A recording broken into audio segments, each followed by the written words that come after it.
নমস্কার, আমি সাধু বাবা। আজ আবার আপনাদের সামনে। আশা করি ভালো আছেন, ভালো থাকুন। আজকে এই আমাদেরই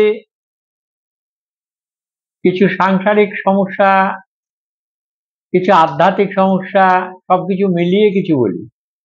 হ্যাঁ, এই ভাবা আর করা,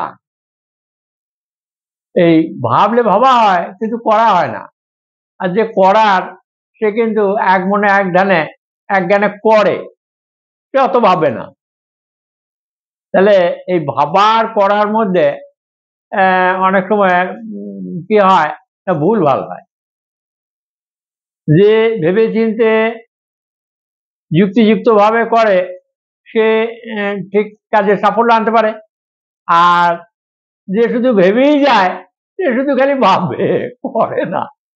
তাহলে এই যে না করা, এ কেন না, এই কিছু একটা করব, এটা ভাবছি কিন্তু সেটা করা হচ্ছে না। কেন না, আমরা এই এক এক সময়ে এক একটা কাজে থেকে যাচ্ছি। কেন না, আমাদের চঞ্চলতা আছে। তাহলে আগে কিন্তু এই চঞ্চলতা দূর করতে হবে। হ্যাঁ, দৃঢ় হতে হবে, শক্ত হতে হবে যে আমি এটা করবই করব। এই যে মনের জোর এবং করবই করব, এটা হলো আত্মবিশ্বাস। এই আত্মবিশ্বাস যার আছে, সেই কিন্তু সাফল্য পেতে পারে। আর যার আত্মবিশ্বাস নাই, তার সাফল্য কোনোদিন নাই। হ্যাঁ, এই কারণে এই আত্মবিশ্বাস যখন আসবে বা থাকবে, তখন কিন্তু অনেক কিছু ত্যাগ করতে হবে। সেই ত্যাগটা কি, এইটা একটু জানার ব্যাপার আছে নাকি? কারণ ওই ত্যাগ নাই বলেই আমাদের এই নানান রকম সমস্যা, আমরা ঠিক সাফল্য পেতে পারি না, তাই না?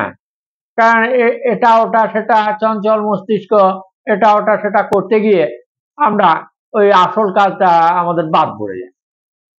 অনেকেই ভাবেন ঈশ্বরকে পাবো, ঈশ্বরের পুজো করবো, ঈশ্বরকে ভালোবাসবো, হ্যাঁ, ঈশ্বরের কাছাকাছি পৌঁছাবো। এই মহাত্মাদের কথা, সাধু কথা বা মনীষীদের কথা অনেকেই পড়েন, দেখেন, কিন্তু ওই করাটা আর হয়ে ওঠে না। না, ওই পড়লো, যতক্ষণ পড়লো ততক্ষণ খুব ভালো লাগলো, দু ফোঁটা চোখের জলও ফেললো, বাহ ভারী সুন্দর। আবার এই সাধু বাবা কথা বলছে, বেশ সুন্দর লাগছে, খুব ভালো, হ্যাঁ, দারুণ বলে বাবু, কিন্তু ওইটুকুই। তারপরে কেন বললো, কি জন্য বললো, আর কি করব আমি, এটা জেনে বুঝে পড়ে সেই সিদ্ধান্তটা যদিও নেয়, তবু আবার ভুলে যায়। এই যে ভুলে যাওয়া, কেন না, আমি আগেও বলেছি যে পরিবেশ, পরিস্থিতি, পরিজন, এই তিনটে চাপ প্রত্যেকটা মানুষের রয়েছে। সে কারণে পরিবেশ ভালো চাই, পরিস্থিতিটা নির্ভর করে পরিবেশ, পরিস্থিতিটা পরিজন, পরিজনটা যদি ভালো হয়, তাহলে আপনার পরিস্থিতিও ভালো হবে। হ্যাঁ, আর এই যে আমাদের মন, এই মনের যে একাগ্রতা, একনিষ্ঠ হওয়া, এটা তো মনকে জয় করা। তাহলে মনকে যে একটা নির্দিষ্ট জায়গায় রাখতে পারে এবং সেই যে নির্দিষ্ট জায়গায় রেখেছে সেটাকে লক্ষ্য করে যিনি এগিয়ে যেতে সক্ষম, তিনিই সাফল্য পাবেন। আর যিনি এগিয়ে যাচ্ছেন না, মনের মধ্যে নানান রকম আসা যাওয়া করে, আমরা ভেবে থাকি এটা শুধুমাত্র চঞ্চলতার জন্য। এই চঞ্চলতাটাকে আগে দূর করতে শিখতে হবে, তাই না? তাহলে কি করে হবে? আমি একটা ভাবলাম, একটা লক্ষ্য করলাম যে হ্যাঁ, আমাকে ওই জায়গায় পৌঁছাতে হবে। এবার আশপাশে তাকাতে গিয়ে কি হয়, রাস্তাটা কামায় হয়, সময়টাও শেষ। আর আমাদের পরমায়ুতে এই 70 বছরে বাঁধা হয়ে গেছে এখন প্রায় করে। হ্যাঁ, তাহলে এই 70টা বছর, এই এক বছর করে দেখতে দেখতে 70 বছর কবে পেরিয়ে যাচ্ছে তার আর হিসাব থাকে না। শেষে যখন মৃত্যুর কাছাকাছি এসে পৌঁছেছি দরজার গোড়ায়, ঠিক তখন আফসোসের আর অন্ত নেই। তাই তো, আমার তো কিছু করা হলো না। এই ঘরটা করতে গেলাম, নিয়ে 2 বছর কেটে গেল, তারপরে এই ছেলে হলো, বিয়ে করলাম, ছেলে হলো, ছেলের পড়াশোনা, এই স্ত্রীর চাহিদা মেটানো, এই করতে করতে দিন শেষ। হ্যাঁ, নিয়ে পরে কি হলো, নিজের শরীরটাও অকেজ হয়ে গেল। হ্যাঁ, এক সময়। তাহলে এই যে অবস্থা আমাদের, এখান থেকে পরিত্রাণের পথ, পরিত্রাণের পথ হচ্ছে শুরুতে, অর্থাৎ 20 বছর বয়সেই ঠিক করে নিতে হবে যে আমি কি করব, আমার কি কাজ, এটা আগে জানতে হবে এবং করতে হবে। আর যদি জেনে বুঝেও যদি আমরা সময় নষ্ট করে যাই একটার পর একটা, বছরের পর বছর, দিনের পর দিন, তাহলে কি হবে না, ঠিক সেই লক্ষ্যে আমরা পৌঁছাতে পারবো না। তাই আমার বলা, যারা কম বয়সে রয়েছেন তারা আগে ঠিক করে নেন, কারণ আপনি তো সবকিছু পেতে পারেন না। হ্যাঁ, একটা কি দুটো জিনিস পেতে পারেন, তার বেশি যদি সবই যদি পাবো আশা করেন, তাহলে যদি পানও, তাহলে আপনার আর জায়গা থাকবে? হ্যাঁ, আপনার আর জায়গা থাকবে না। কারণ আমরা প্রায় সব ওই 10 ফুট বাই 10 ফুট ঘরে বাস করি। সব জিনিস যদি আমি বলি যে আমি নেবো, আমি রাখবো, আমি কিনবো, তাহলে ঘরটাই তো একসময় সেই জিনিসপত্র ভর্তি হয়ে যাবে। নিজেকে তো এবারে ঘরটা ছেড়ে দিয়ে বাইরে দাঁড়াতে হবে, রাস্তায়। হ্যাঁ, তাহলে সবকিছু পাওয়ার দরকার নেই।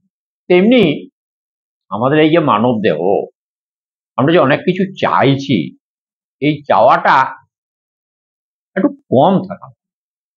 হ্যাঁ, চাইলে তো পাবো, এটা তো নিশ্চয়ই পাবো, কেন পাবো না? ভগবান এত জিনিস সৃষ্টি করেছেন, হ্যাঁ, একটার পর একটা, একটার পর একটা এত কিছু দিয়েছেন, তবু আমাদের আশা মেটে না, এখনো ভগবানের কাছে অনেক কিছু চাই।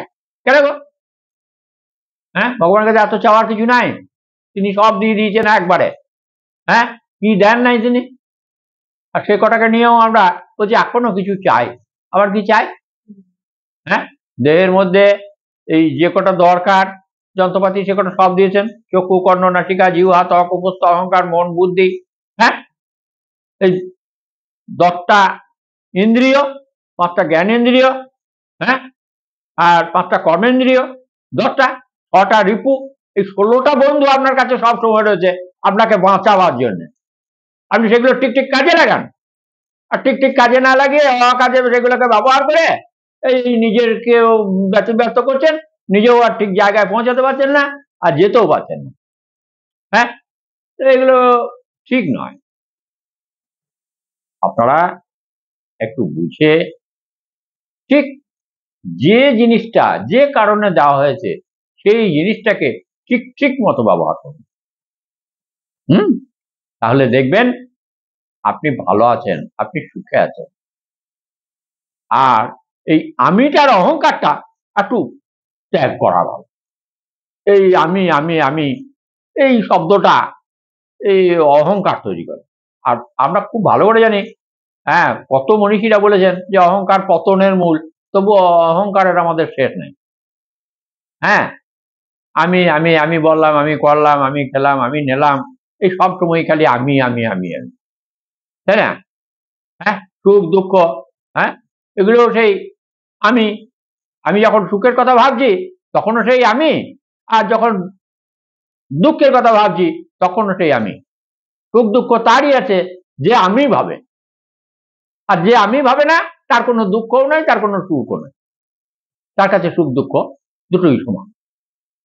বোঝা গেল কথাটা কি বললাম? হ্যাঁ, একটু ভালো করে মন দিয়ে শুনুন।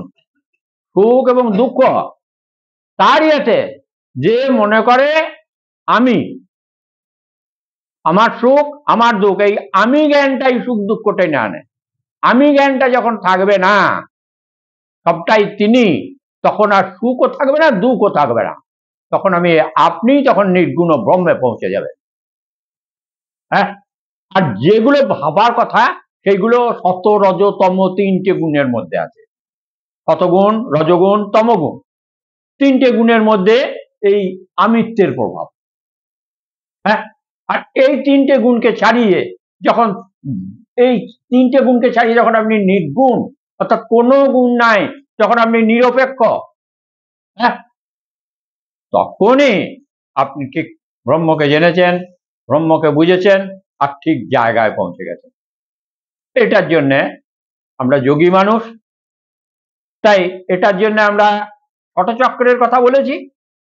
হ্যাঁ, মূলাধার, স্বাধিষ্ঠান, মণিপুর, অনাহুত, বিশুদ্ধাক্ষ, প্রজ্ঞা, সব।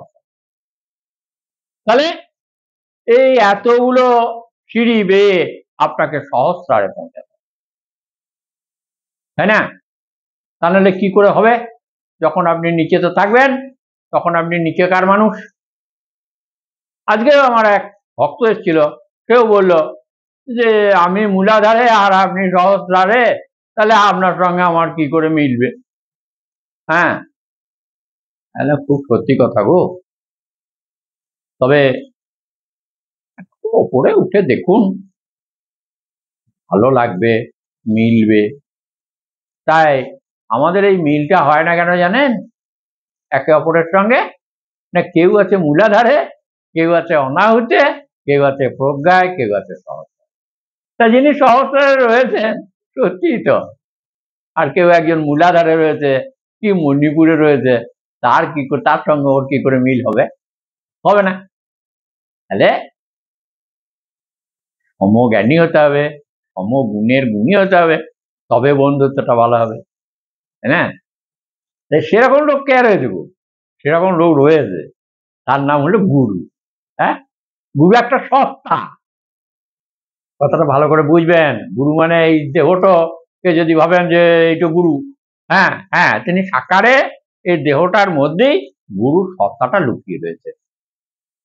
হ্যাঁ, মানুষের মধ্যে যদি মনুষ্যত্ব একটা সত্তা, সেটা যদি না থাকে তাহলে সে মানুষই নয়। তেমনি গুরুর মধ্যে যদি সেই সত্তাটা না থাকে তাহলে তিনি গুরু নন। হ্যাঁ, দুটো জামা কাপড় পরে দুটো শাস্ত্র কথা বললেই তার গুরু হয় না।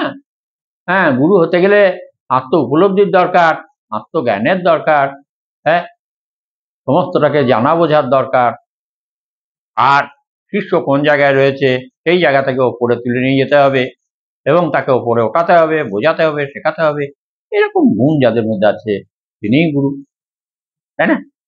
তাহলে আপনারা গুরু সান্নিধ্যে আসুন, দীক্ষা গ্রহণ করুন, তারপর যেখানে খুশি, আপনার যেখানে ভালো লাগবে সেখান থেকে দীক্ষা গ্রহণ করুন, গুরু সঙ্গে আলোচনা করুন, তারপর গুরুদেবের কথা মতো এগিয়ে চলুন। দেখবেন আপনি একদিন লক্ষ্যে পৌঁছে গেছেন, আনন্দে আছেন। এবং আনন্দে থাকাটা কাজ, আমাদের আর কোনো কাজ নাই, বুঝলেন? আমরা সবাই আনন্দে থাকতে চাই, উদ্দেশ্যই একটাই, কি করলে আনন্দে থাকা যায় সেইটা করতে হবে। কি করলে আনন্দ থাকবেন? কোনো বিষয় আশয়ের মধ্যে মনটাকে যদি ফেলে রেখে দেন, আর সেইগুলো নিয়ে কখন পাই, কি পাই, কার কাছে যাই, এই করলে আনন্দ হয়? এই করলে আনন্দ হয় না, এই করলে দুঃখ হয়। হ্যাঁ, যা করলে আনন্দ পাওয়া যায় সেই কাজটা করতে থাকুন, দেখবেন আপনি সদা সর্বদাই আনন্দ, যেটাকে সচ্চিতা আনন্দ বলে। হ্যাঁ, তাহলে চেতনার উৎস কোথায়? না, গুরুর কাছে। গুরুদেব ঠিক সময়ে ঠিক কথাটি বলে দেবেন। চৈতন্যের জন্য সময় লাগে 1 সেকেন্ড, আমার মনে হয়।